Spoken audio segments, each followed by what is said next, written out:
जो ये संस्कृत का आपका डिपार्टमेंट है, संस्कृत का जो विषय है और संस्कृत की जो भाषा के साथ जो संस्कृति, संस्कृत की भाषा के साथ जो संस्कृति जुड़ी हुई है, इस संस्कृति ने विश्व की अनेक संस्कृतियों को प्रेरणा दी और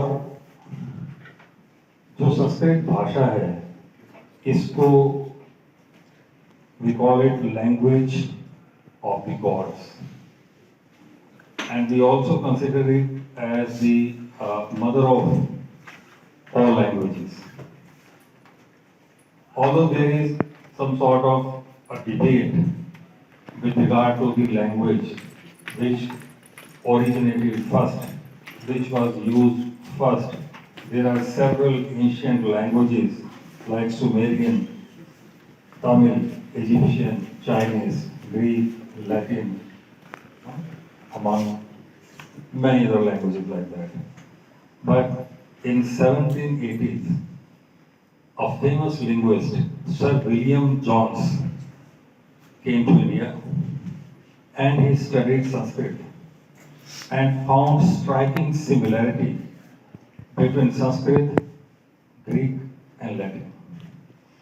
And in 1780s, he classified Sanskrit into the European, Indo-European language family, which means that there has been some sort of give and take between European languages and Sanskrit. Finally developed grammar of Sanskrit in 530 BC. And he developed 3,959 rules based on which you can generate and create new words, infinite number of new words. So that is the beauty and the magic of Sanskrit language. The decline of this Sanskrit language began in around 12th century AD when Muslims invaded India.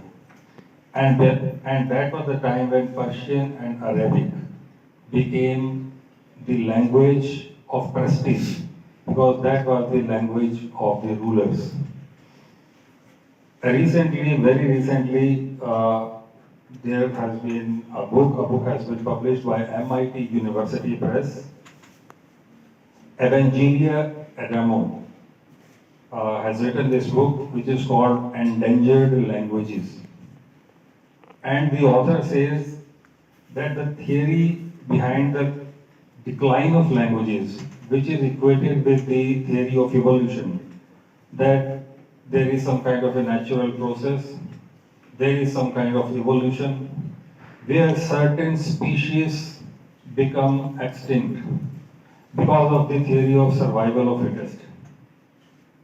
But Evangelia Adamo has demolished this theory, and the author says that languages decline when they are actively suppressed and when they are consciously marginalized by the people who are in power.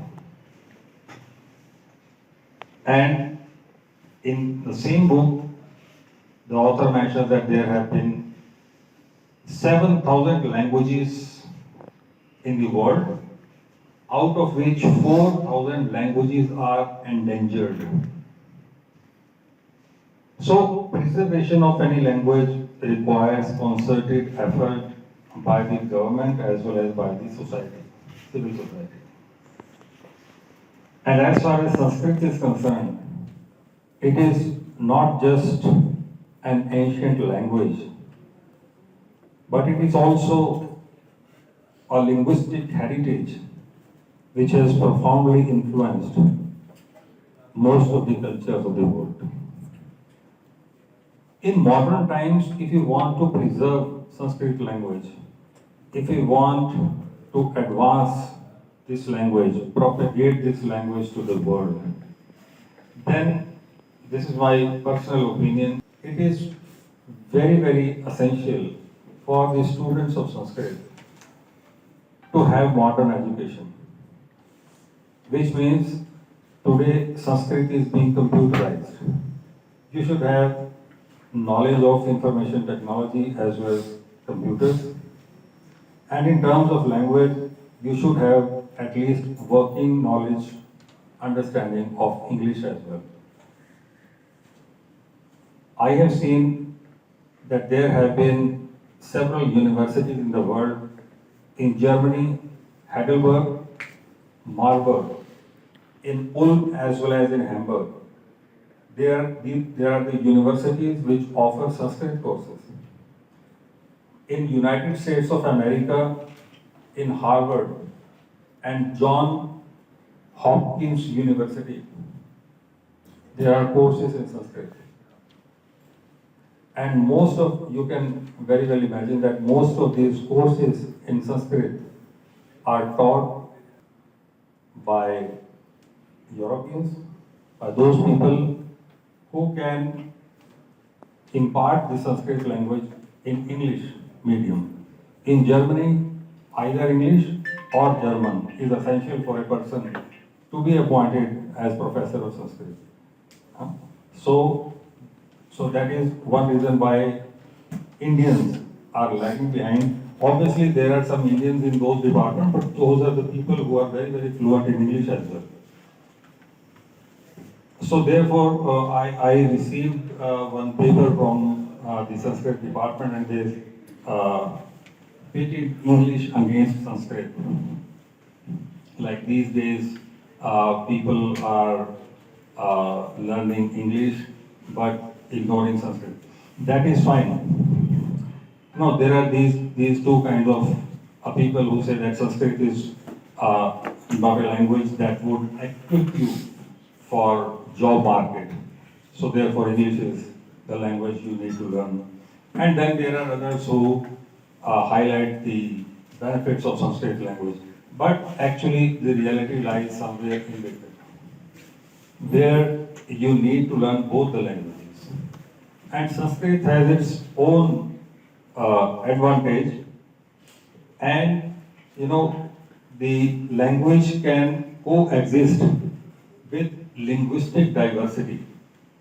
For instance, in India, there are 22 scheduled languages, and Sanskrit is one of them.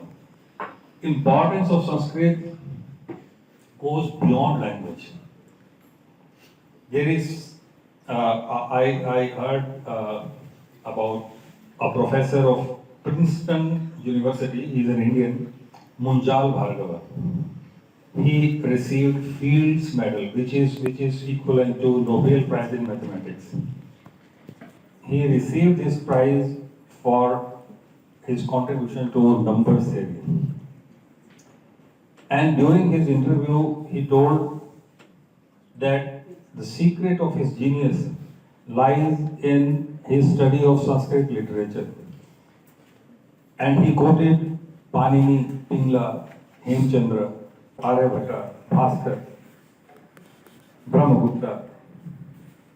And he said the secret of his creativity is that he has read Sanskrit literature, which is, I think, the only literature which talks about the ultimate goal of life, which is the development of consciousness. आपका जो संस्कृत का literature है, उसकी सबसे बड़ी then ये है कि ये चेतना के विकास की बात करता है। और चेतना के विकास के बाद जो संस्कृत के लिटरेचर में मिलती है, साहित्य में मिलती है, वो जो इंग्लिश, यूरोपियन लैंग्वेजेस के लिटरेचर हैं, उनमें यहाँ से बोरो की गई। ये हमारी ओरिजिनलिटी है। जो साइंस ऑफ कॉन्शियसनेस है, ये इंडिया की देन है। लेकिन आज मैं ये देखता हूँ कि जितने भी लाइफ एनहांसिंग प्रोग्राम्स हैं इंटरनेशनल कॉन्टेक्स्ट में, उनमें ये सब बातें बताई जा रही हैं। और जो साइंस ऑफ कॉन्शियसनेस है, वो